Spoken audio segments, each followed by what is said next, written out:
We have these: strength, endurance, agility, intelligence, and charisma. And you are going to be playing yourself, so you have to assign the proper scores. Oh, great. They go from 3 to 18. Yes, and you are not allowed to underestimate yourself. You are not allowed to underestimate yourself, but I am also supposed to, the instructions for the game master gently correcting certain things is sort of funny. Okay. So have you found your scores? Have you? Yes. Okay. Come on, Johan, you're behind. So that's an official. I have found them, and then we are by the book pushed here. them upwards. Yeah. So I guess now they are probably correct. We'll wait for Johan to catch up. Yeah. So we will be playing here in Norrköping. Okay. And your lifestyles are more or less exactly as they are in life. Oh, that's so embarrassing. Okay, so everybody drop charisma by 5. Okay. No, I'm kidding, of course. I know you are, but What charisma? We weren't supposed to write that down, right? Yes. No, all of them. Charisma too. Yeah. But this only applies to other nerds, so. That's true. Okay, Yeah. okay. Let's see. It's like half orcs, right? You got one charisma for other orcs and half orcs, and one charisma for everyone else. Okay, so. Shit. Now I'm stuck. Okay. Pretty nice. Well, high self-esteem is a good thing. Okay, so now what we're going to do is decide whether you are good or evil. And I am sorry to say, in this game, you're good. In fact, Villains and Vigilantes is probably the most moral role-playing game out there. We have to assume with the authors of the game that law, society, and justice is pretty good. Okay. We are going to, this is a very idealistic. So remove profit. Yeah, basically, well, or most of it anyway. Yeah, only bad people, bad exceptions. Right. The society is a pretty good place in this story, in this game. There are other superhero games that do not assume any such thing, but this one does. So we are all on the side of good, which usually means law and the regular processes of society. So I know everybody just lost half their interest, but you know, that's. I finally thought after Hazel, now I can play somebody who's really not like me, and I'm going to enjoy it. Okay, well, this is going the other direction, right? So, and that goes for you especially. So no psychotic, no murderous, and no feral, and no, you know. Okay, so now the thing to do is to roll 1d6. Okay, let's get some. So let's get some resources out there. And here.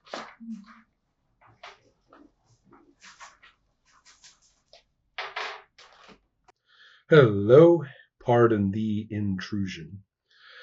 We took about an hour to make characters, and if you want to watch it, I've placed it at the end of this session's videos in the playlist. So if you don't, you can just keep watching us play and maybe get back to that some other time as you please. Villains and Vigilantes character creation is a complete hoot. It's really well done, and it's wonderful to watch people process their way through it, and it's wonderful to see what they get. In our case, we had going counterclockwise in the video from me, Philip created Stinger, and Helma created Hippie Frog, and Johan created Doctor Fungus. Remember that it is naturalistically based on oneself. So that is, in fact, Philip, aka Stinger, and Helma, aka Hippie Frog, and Johan, aka Doctor Fungus, or in his case, perhaps the other way around.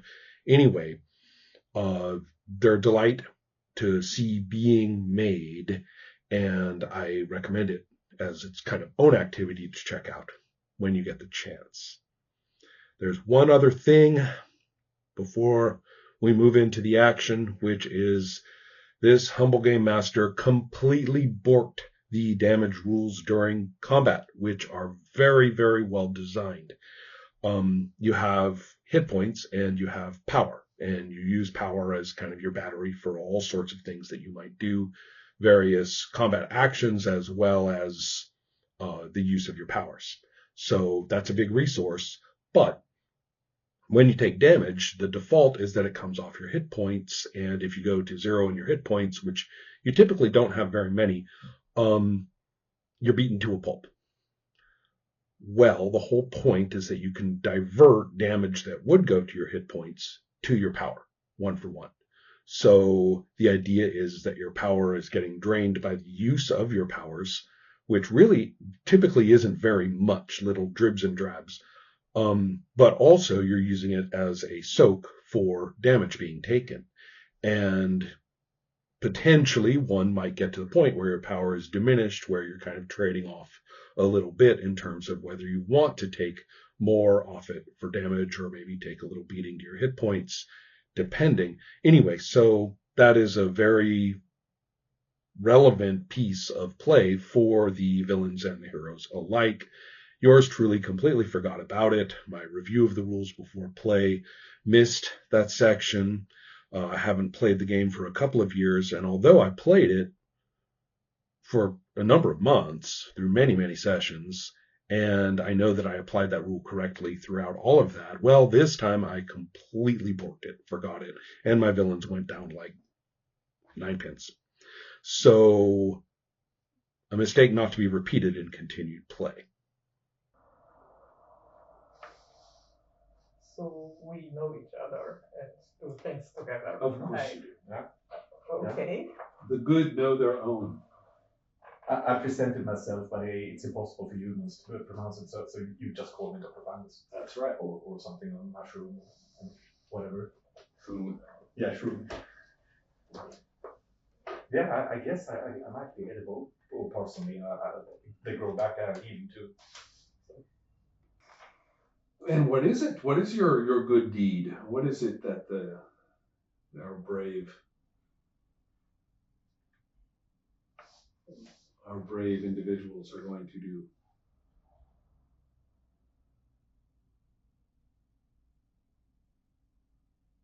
No idea.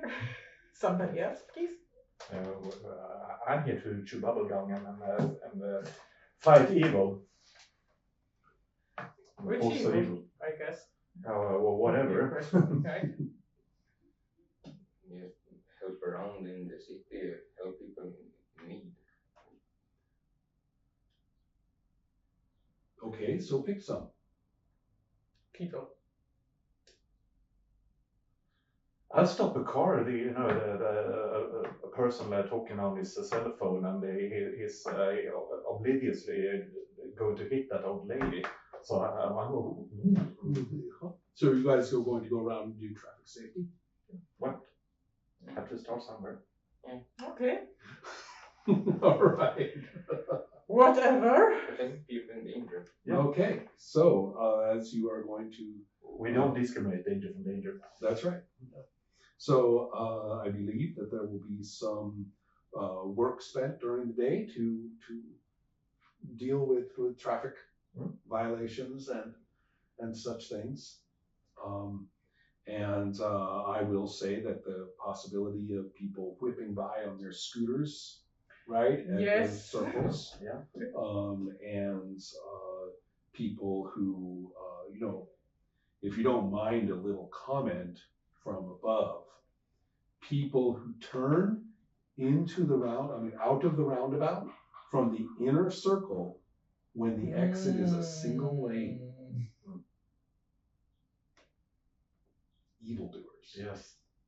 I wouldn't know, I don't have a car, I know nothing about how to drive. I have a particular dislike for this behavior. So, I'm going to concentrate on scooters. aha, okay. Yeah, special hatred for scooters. Yeah. All right then. So everybody's spending their day working on these things, and I don't see any particular difficulties. I'm getting up to speed on this whole thing of human fragility and how human society works. So yeah, it's very interesting. Okay, I'm Interesting. Yes.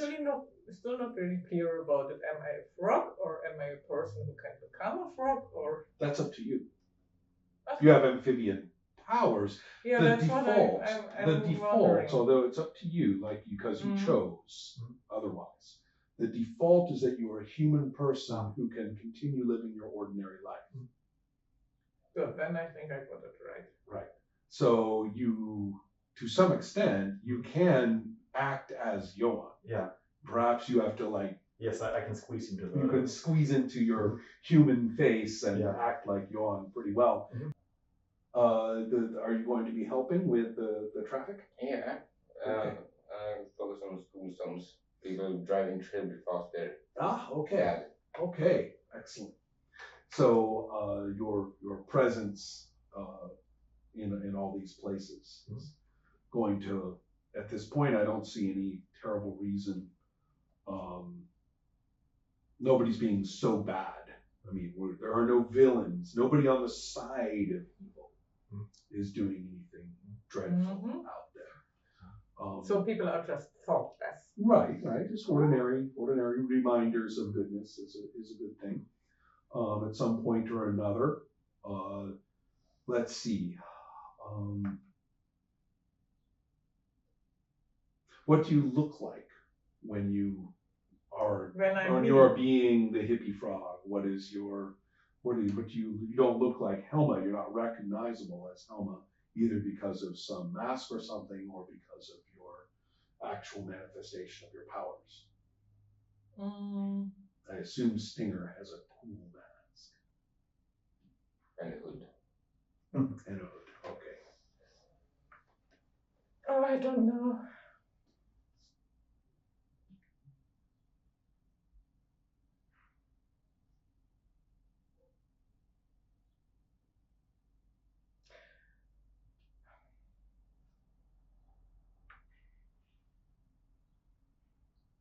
I mean, do you actually have a frog face, or do you just have like a frog motif to your outfit, or?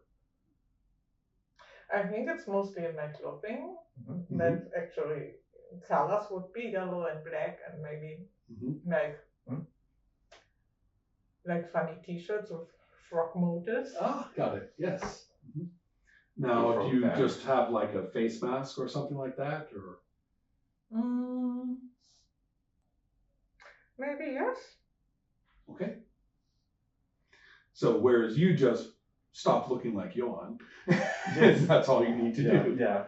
Okay, so. But for legacy's reasons, I have a black mask. Oh, I like that. I like that. Yeah. Hey, even though you are completely fungusy looking. Okay. I imagine a mushroom walking around with a black mask. I know, with mask on. Amazing, yeah. And so now we have what occurs. The reason who has the highest charisma here? You do, right? I have 20. Yes, 20 from your item. And what is that item, by the way? I fancy enough to be charismatic. In my clothes, I fancy enough to be charismatic. Oh, okay. So you got a really cool hood. Yeah. Oh, okay. And the mask. Right. Yeah. So iconic. That Stinger. Yeah, maybe you have like a covering so your arms are concealed. Arm. Yes, I know, but nobody can tell. And so that way, just one arm comes out and comes back or something like that. Okay. Therefore,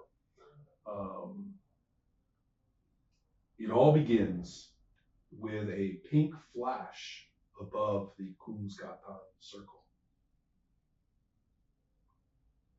And the pink flash and glow is given off, and inside is a golden glow, and inside that is a white glow. And when the white glow fades, there are 3 people who have appeared right in the middle of the Kunzgatan circle. Now, your characters don't quite know about this yet. although you can see the glow from, you all are near this area. Perhaps you were worrying about the scooters, so you're actually probably right there when Cruz got done. And you said you were nearer to a school. Yeah. The nearest school to there is St. Matthias? Probably. Yeah. Or diagnosis. Diagnosis and Or Comvux is quite close. Yeah. Okay. So, therefore, you are nearby at school, and people are really bad in that neighborhood about making all their little turns and everything. So I'm glad you're there. So then, You need backup. yeah, and you probably will put you over on Kumusgatan, near here. Yeah. Okay, so the flash has occurred. All of you can see it in the sky. And Then I guess I see those 3 people after the right, show and you is do, over. yes. Let's see. So, It's some sort of publicity stunt. fireworks. Yeah.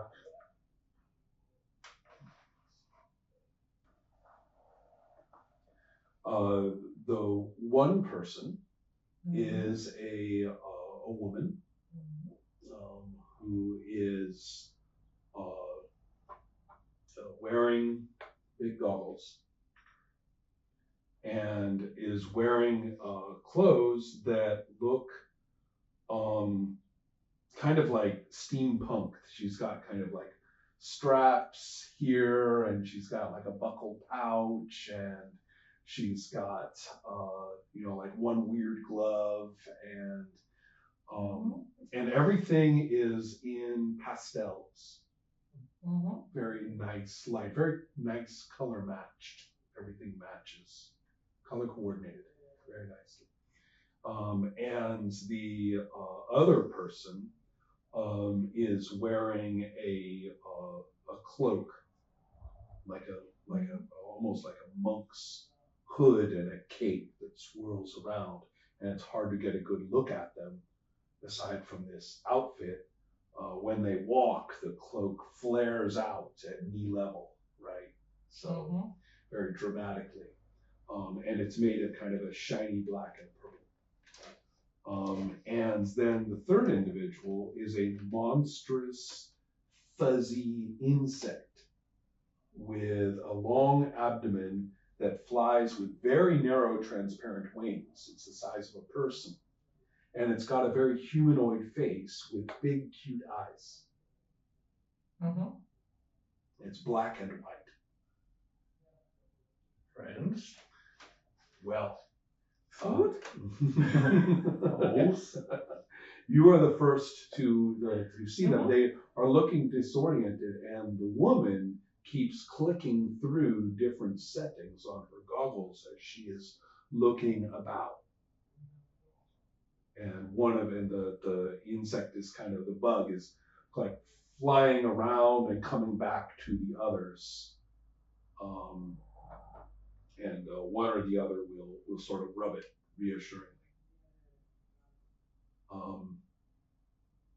And what will you do? As I'm annoyingly good, I think I'll ask them if they need help, if they got lost.